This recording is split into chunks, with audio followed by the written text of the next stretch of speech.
Hey guys! Today's video is a little different. I've always loved Storytime videos, and I wanted to share one of my own. This one is based on a recurring nightmare I had when I was younger, and honestly, it still gives me chills to this day. So grab a drink and settle in for this creepy story. The snow started sometime in the night. By the time I woke up, the world was covered in white. It should have been a snow day at school. It felt like one. But our school district decided on a 2-hour delay instead. Plenty of time for the buses to clear the roads, said the flat voice on the school's recording when you called in to check. But I was still late. By the time I walked into school, my hair and clothes were damp from the snow, in a mysterious fog that seemed to cling everywhere outside. The air in the school felt strange too, almost heavy, like the cold outside had followed me in. As I pushed open the door to my first class, everyone was already seated. Heads turned to look at me, making my tardiness feel even louder. I muttered a quick apology and hurried to find my usual spot next to Angie. But there was someone sitting there. A guy I didn't recognize. We didn't have assigned seats per se, but everyone always ended up in the same place. That's just how it was. Still, I didn't want to make a scene, so I slid into an empty chair at the back of the class. Once I settled in, I finally looked up again and got a better look at the boy in my spot. He was pale, thin, with dark curly hair that hung over his eyes. He didn't move at all, just stared at his desk, not even looking up once. I assumed he was new, probably transferred at mid-year, but since I had missed the start of class, I also missed his introduction. When the bell rang, Angie caught up with me in the hall. "Hey, are you mad at me or something?" she asked. Her question hit me like cold air. "What? No, why?" I asked. "You didn't sit with me." "Oh," I said, somewhat relieved. "No, there was a new kid in my seat. I didn't want to interrupt." Angie frowned. "What new kid?" I waited for her to laugh or smirk, but she didn't. Her confusion seemed real. I hate it when things don't make sense, when I'm the only one who doesn't get it.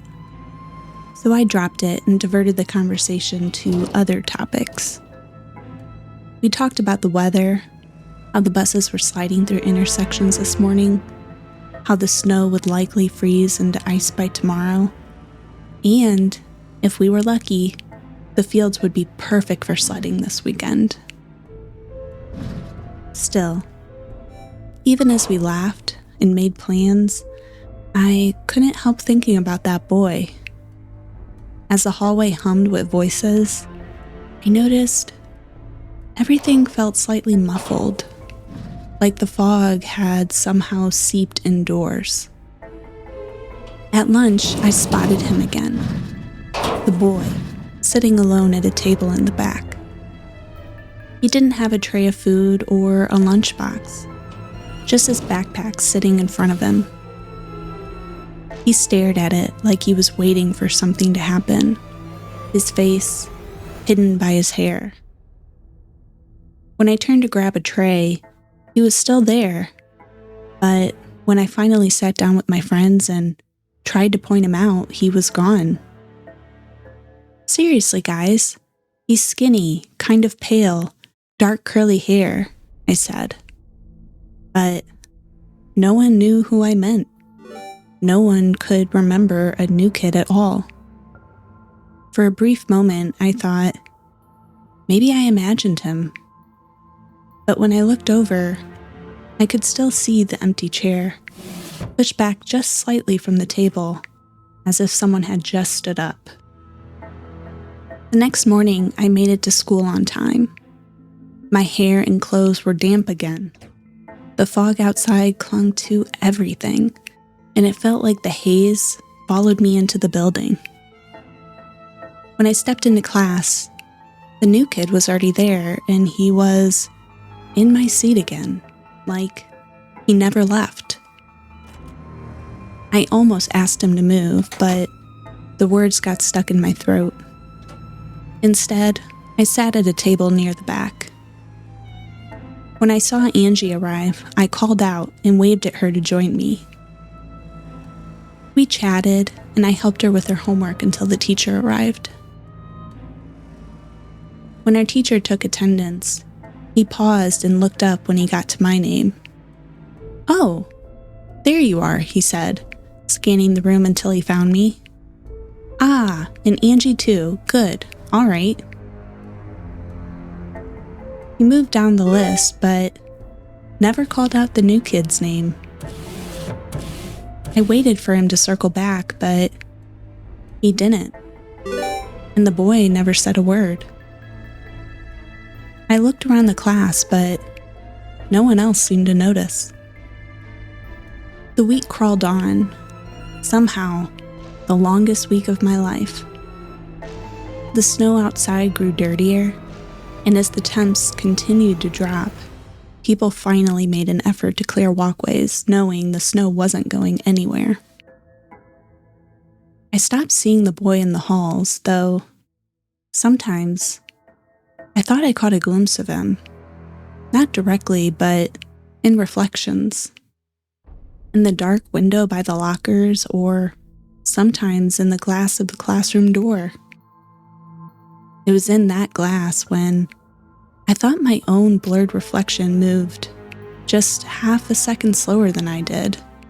But I shrugged it off. That was impossible.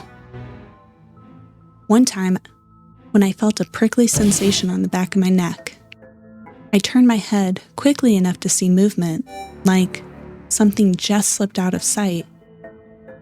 But the hallway was empty and completely silent. Saturday, I bundled up and made my way through almost knee-high drifts to the field behind our neighborhood. A few of us had planned to build a snowman and maybe go sledding. Teenagers or not, we wouldn't pass up an opportunity to play in the snow. I was the first to arrive, like always. Across the field, someone stood at the tree line. They stood so still they could be mistaken for a shadow in the woods. But even from a distance, I knew it was him. He didn't wave. He didn't move at all.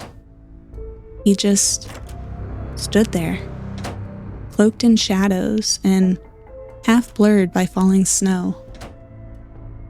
My breath came out in short, fast clouds. I waited, my mind racing for an explanation. Was this real? Or maybe I'm not really seeing this. When my fear finally released its grip on my legs, I turned and walked back home, just as the fog seemed to thicken. My friends never showed up. Monday morning, the roads were mostly clear. I almost felt silly thinking about the whole thing. Maybe I imagined him. Maybe I saw the reflection wrong or mistook one of my classmates for a stranger. When I walked into my first class, my normal seat was empty. Angie was already there waving me over. Relief flooded through me. I sat beside her, dropped my bag, and smiled. "Finally got my seat back," I said. She blinked at me. "I'm sorry. Do I know you?" I laughed, except she didn't. Her confusion was genuine, like I had suddenly become a stranger. I glanced around the room, hoping someone would say something, but no one else was looking. The colors of the room looked faded somehow, and my stomach twisted with unease.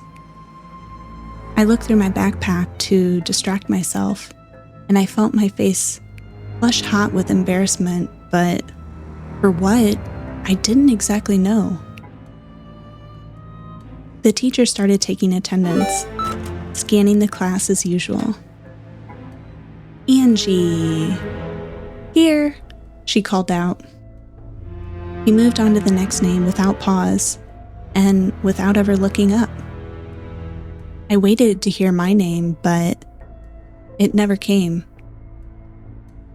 The rest of the day passed like fog. People brushed past me in the hall without noticing. My locker wouldn't open, no matter how careful I was with the combination.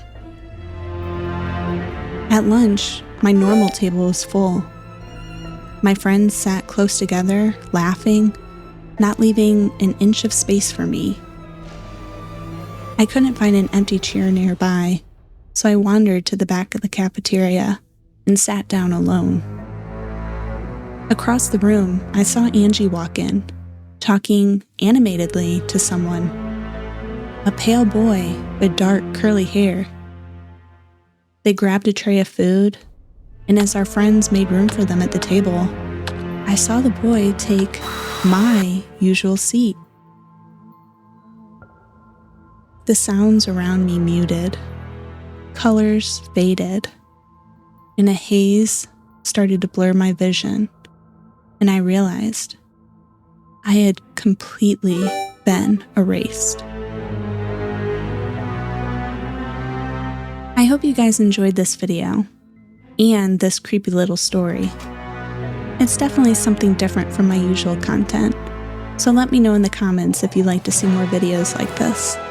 I have plenty more I can share. Thanks for watching. See you next time.